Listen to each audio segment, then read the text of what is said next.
বন্ধুরা, তোমাদের এখন দেখাবো কিভাবে খুব সহজে পেয়ারা গাছের কাল থেকে কাটিং কলম করা যায়। একটা ডাল নিতে হবে, ডালটাকে নিচের দিকে কেটে হরমোন পাউডার লাগিয়ে দিতে হবে, তারপর সেটাকে কোন ছায়াযুক্ত স্থানে পুঁতে দিতে হবে 15 দিনের মাথায় সেটা থেকে অনেক কুশি আসা শুরু করে এবং প্রায় 50 দিনের মাথায় সম্পূর্ণ ডালপালা নিয়ে নেয়।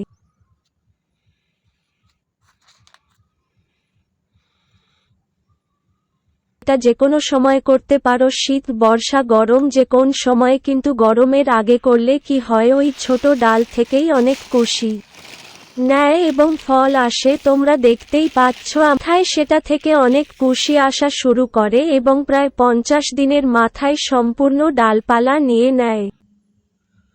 আমার গাছে কি পরিমাণে পাতা এসেছে এবং ফুলও ধরেছে। এটা আমার 50 দিনের একটা গাছ। এটাকে কোন বড় ড্রামে বা সরাসরি মাটিতে পুঁতে দেওয়ার সময় হয়ে এসেছে। চলো দেখা